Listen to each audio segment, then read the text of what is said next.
Hey, everybody. Welcome to the Futurum Tech Podcast, Futurum Tech TV. I'm your host, Daniel Newman, Principal Analyst, Founding Partner at Futurum Research. Excited about this episode of the Futurum Tech Podcast interview series. I've got Samantha Madrid, one of the top executives at Juniper Network, leads their security group. And I'm going to have her on in just a minute. She'll tell you all about herself. But this show, we're going to cover what's going on in cybersecurity, the state of the space, some of the big hacks and some of the big threats that are going on. She's got a lot of insights. Excited to talk to her about that. Also, we're going to talk about SASE. And I'm not talking about being sassy. I'm talking about the technology. And I think everyone that's watching this show knows that. But it's very important that if you don't, that you do. And before I have her on, also, just as I always do, quick slate of disclaimers. This show is for information and entertainment purposes only. And while I will be talking to, with, and about publicly traded companies, please do not take anything I say on this show as investment advice. All right, without further ado, I want to get this party started. Going to invite Samantha from the backstage to join me here on the show.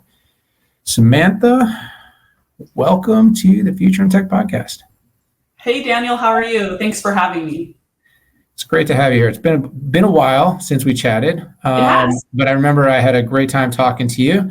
A lot going on, been some serious breaches that have happened in the last several months. I think that's going to give us some great fodder to spend some time talking about. But, before we do that, you as the guest of honor on this episode of the Futurum Tech Podcast interview series, go ahead and introduce yourself and tell everybody a little bit about your work and what you do at Juniper Networks. Yeah, absolutely.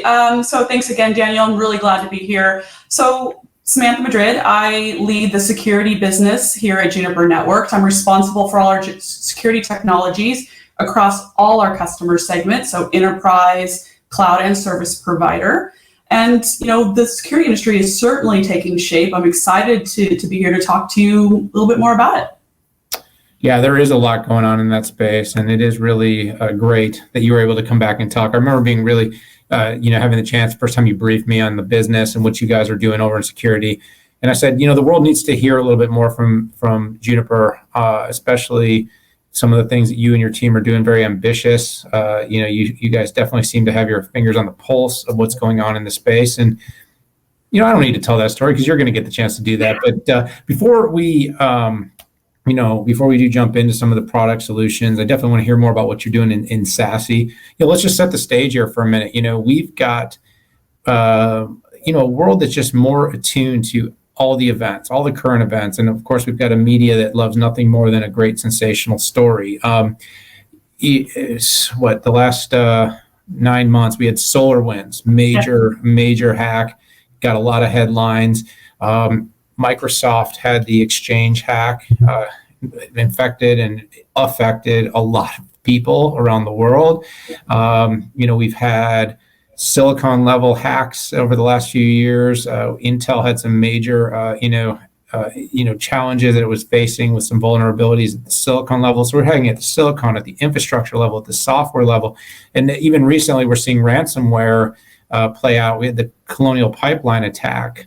So much going on. And these are just the ones we're hearing about. I mean, exactly. And if we're hearing about it, they're big. More and more you're starting to hear that it's not if you get hacked, it's when you get hacked. And if it's not how, it's not if you get hacked, it's how big the hack is. So you're hearing more and more about this, but security is in focus. Kind of what's your general perspective on the market, on security, what's going on with all these hacks? What is going on, Samantha? $1 million question. So, all the attacks you highlighted are great examples of how cybersecurity affects everyone.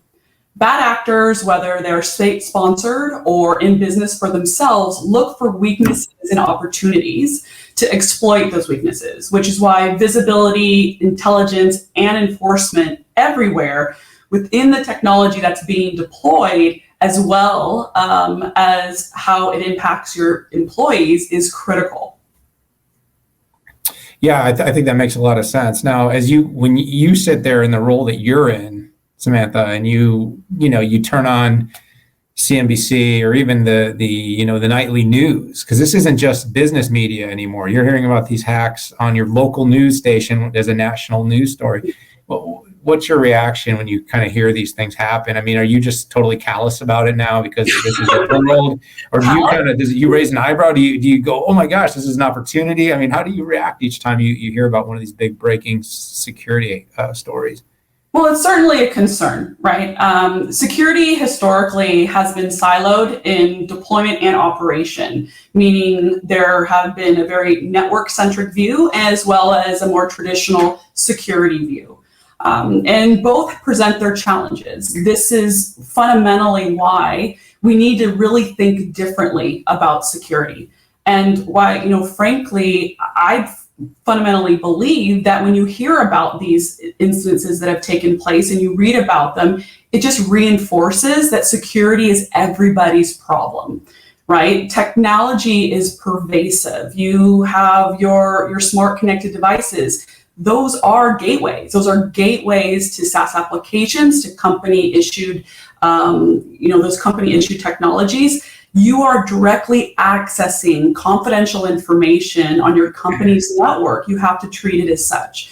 So conceptually, kind of if you think about it from a pre-pandemic era, we are now starting to see that security needs to be a part of everything. And so again, we have to think differently. And that's fundamentally the path that I've been on with the team here at Juniper is, we have to change how you secure a network. And we call this connected security. And fundamentally, it's about bringing security to every point of connection so that you are not just safeguarding your users, but you're safeguarding your users, your application, and your infrastructure. You make a great point too, because so much of the security vulnerabilities they're not these big coordinated attacks that you see in the beginning of a movie where you see a hack going through the wire and the wire running all the way through to the central nervous system of like the CIA or the FBI. I mean, you're seeing a lot of times this is some really rudimentary stuff, because the fact is there are so many endpoints. And when I say rudimentary, I don't mean that there's not a certain amount of sophistication in the black hat arts of creating something that can spread and create a lot of pain for somebody. But I guess what I'm kind of saying is it's like, clicking on one of those links from the prince of Nigeria that wants to send you money. It's like, in the world of entrepreneurship, right, they call it like the law of averages. You call enough people, you might get a sale. Well, it's kind of like you send the hack to enough people. I mean, even like I remember those very, very coordinated attacks where you would go to a popular spot like a ball game and you would drop a bunch of USB drives all over the place, and people would pick them up, and somebody might just take that thing, put it in their bag, put it in their pocket, stick it in their machine. It's like the lottery. I mean, you don't know if you got someone that was a finance or accounting person at a Fortune company, or you've got, someone that's going to have no real valuable information. But either way, they're silly. And then they go all the way up to the very, very most sophisticated stuff that you see, like in Mr. Robot,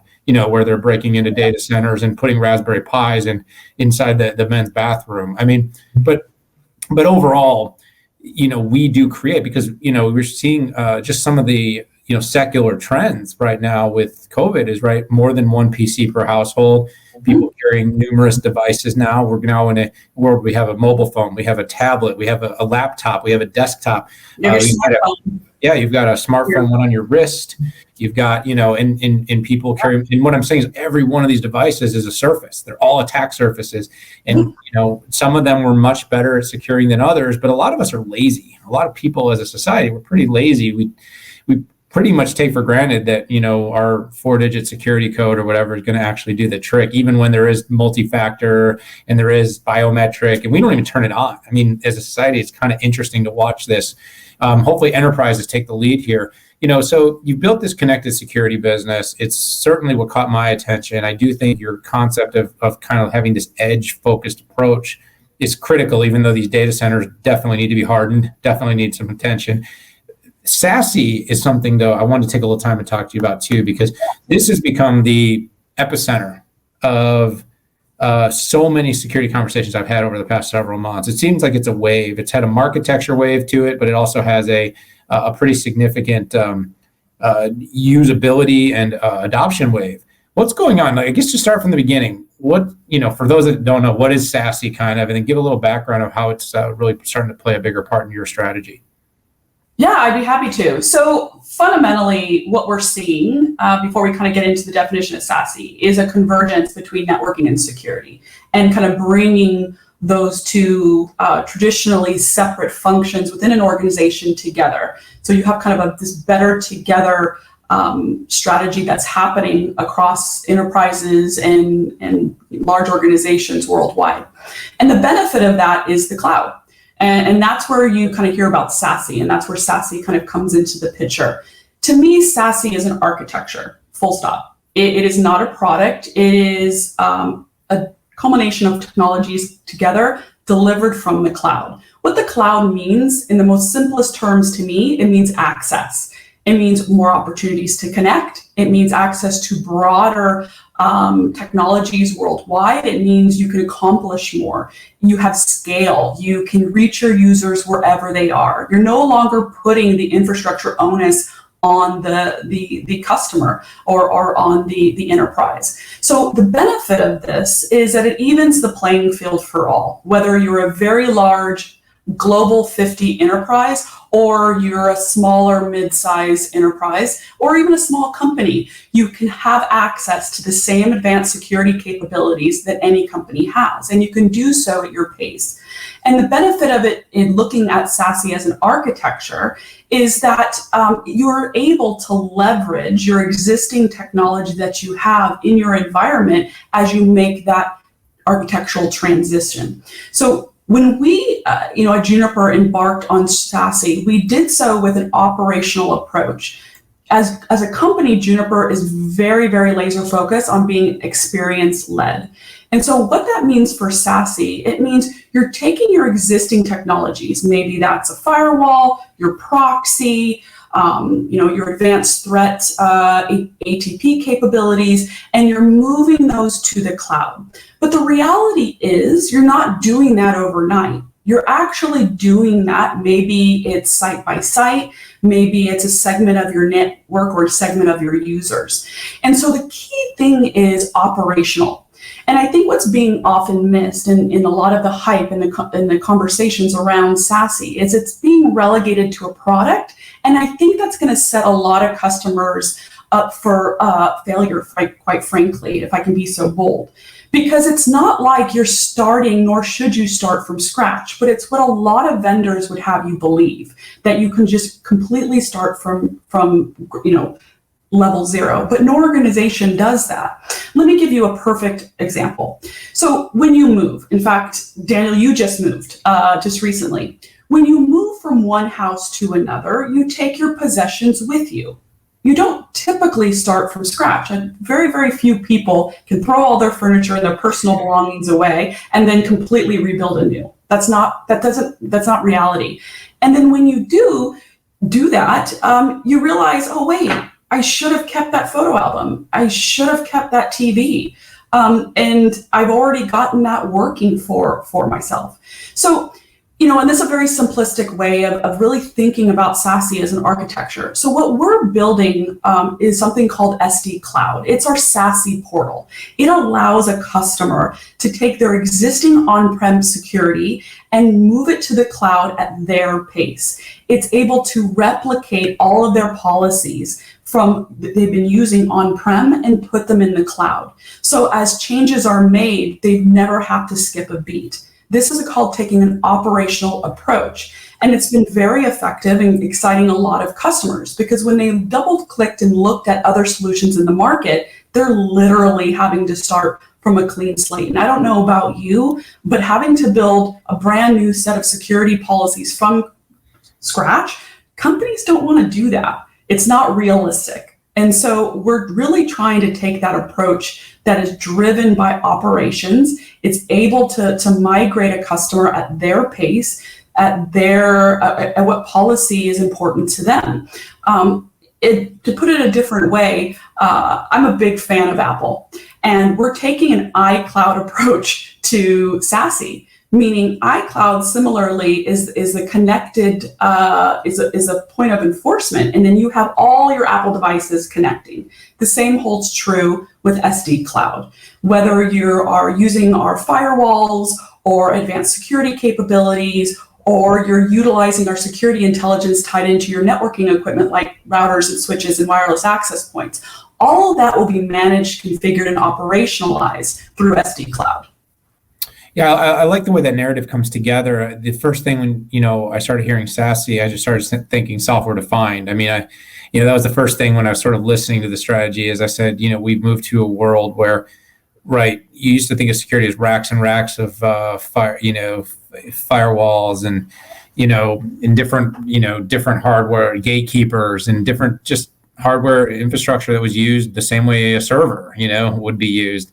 But we've democratized so much technology with software. We've optimized so much. I mean, even now the way we're doing it with like chips and the way we're using like DPUs or different types of architectures now to allow general CPUs to be most efficient at what they're doing, whatever type of workloads they're built to be best at. And we're building other, fabrics and software that allow for more effective networking or storage, to be, because what it's really all about, right, is getting the compute and the data as close together as possible. Well, here you have all this infrastructure, and what you really need is how do you simplify the management? I like the moving analogy, actually, because it's kind of like it's my life right now. I will say there was a part of me that did want to throw everything away and start because I do have some clothes that I don't know why I still own, and some furniture that I think I bought when I was like 22, and I just turned 40 this year, so it's probably time. But I still moved most of it, and I definitely, to your point, kept those family photographs because there are the parts of what you're building that are totally instrumental to everything that you're doing. But I think the pandemic really did sort of put a spotlight on all this. When we saw what it did from VPN to having to go to software defined at the WAN just to be able to handle capacity and be able to give access and secure access to employees of all the applications. And the VPN wasn't really well designed to scale from 500 users to 50,000 users for companies overnight. So using software defined in the WAN, they were able to do that. Security, this SASE approach seems to be really taking off. But, and also you mentioned the cost, right? Because it is more cloud-like, it's consumption-like, it's cost-effective, at least to scale. Like everything, you start doing enough of anything, and there's the cloud economics and they start to become in question. But that's the job of the CISO and the executives and the financial leaders in the business to look at that. But SASE does obviously always have that part to play, which takes me to my kind of last topic I want to spend a few minutes with you on, is the CISO. So I kind of wanted to bridge you right there. Hopefully I did a good job. We talked a little bit philosophically about what all this means, and but CISOs right now are the ones sitting there, and they might be a CIO, CTO. We don't want to be exclusionary of anybody. We know titles can be a little bit different in every organization, but you're sitting there and you have the, you have the pressure of knowing that your company is a target. Every CISO out there knows their company is a target. Nobody's below or above it. And so where does SASE fit? Where does that fit in the journey? What should CISOs be thinking about, Samantha? What are you talking about when you're in the room and when your team is in the room with these leaders, telling them how to approach SASE?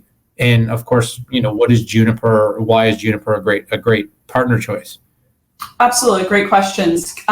So first of all, again, because SASE is an architecture, you should really look at your goals or as you embark upon that transition from an operational lens. And so I always like to say with any sort of new project, personal or professional, what are my goals? What am I looking to get out of this over the 12, 36 months from now? And even looking further. And so you want to start with what's the end in mind? And then you want to kind of back in from there. The starting point should be, what current technologies do I have that I want to continue to leverage? That includes your policies, because this is an opportunity for change. You said yourself, there were some clothes that in your move, they were like, why do I still hold on to this?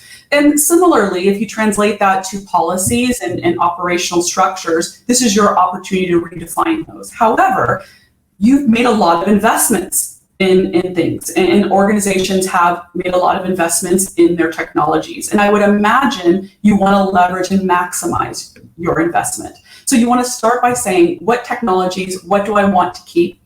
And then you want to say, what are my priorities? in terms of security? Is it about securing web usage? Is it securing the connectivity? Is it certain applications? What data is the most important and that I need to prioritize in terms of securing?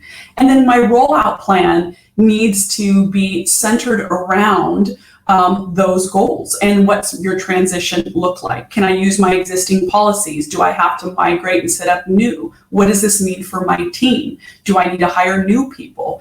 And all of these questions should be answered before you start. I can't stress enough the ability to leverage your existing operational efficiencies when you make that transition is going to pay dividends for you longer term, operationally speaking. Most of the time where people who are targeting your environment tend to leverage those transition points because in the past, people have attempted to start from scratch. And when you start from scratch, you have a higher degree of human error. And in that error and those gaps in visibility and coverage is where people target. So if you can take your existing technology, if you can take those policies associated with that technology, and you can automatically, through orchestration, put those in your SASE architecture, you're already a step ahead, which means you don't have the blind spot going into a new architecture. And then you kind of build from there. That doesn't mean you don't refine. It doesn't mean you don't subtract. Because I do believe anytime you make that transition, it should not just be an addition, it should be a subtraction as well, because that's how you're going to maximize the balance between your operational efficiencies and the cost and the output of those. Yeah, absolutely. I think you hit it on the head. And for the CISOs out there, and of course, those that are basically, going through the exercise, selling this upstream to the board and to the leadership of the company, and then of course, doing your job, wanting to make sure that you are not one of those headline names that your company was hacked. And look, it's a tough job. And these types of technologies are going to make it easier. It's just like how, the cloud made ERP easier to deploy on a corporate-wide level. Security needed to be simplified, needed to be further democratized. And this is a technology that changes the complexities of the role, doesn't replace them or eradicate them in any way. So Samantha Madrid, thank you so much. I'm really glad we were able to get you back here on the pod. We love conversations like this. Security is one of those things near and dear to my heart. Doesn't get enough attention, doesn't get enough time on the docket. But anyone that's ever felt like they've been breached and vulnerable, had their data stolen from them, it just takes once. It just takes once, whether you're the entrepreneur, the business owner, or just personally, you get hacked to go, oh my gosh, never going to do that again. But Juniper Network's doing a lot of great things. You leading this business. Congratulations on all the success. Thank you. Hope to have you back soon. Well, it was a pleasure. Thanks so much, Daniel. And I would love to come back. Awesome. We will have you back. But for now, I'm going to throw you backstage for just a minute.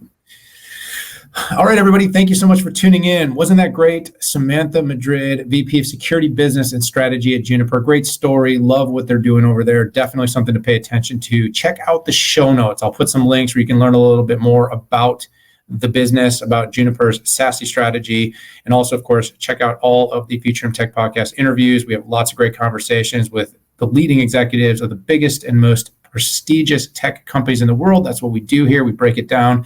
It's a lot of fun to get underneath the hood because we love technology here at Future Research. But for now, for this episode, it's time to say goodbye. So hit that subscribe button, share it with your friends on social media, and tune in again real soon.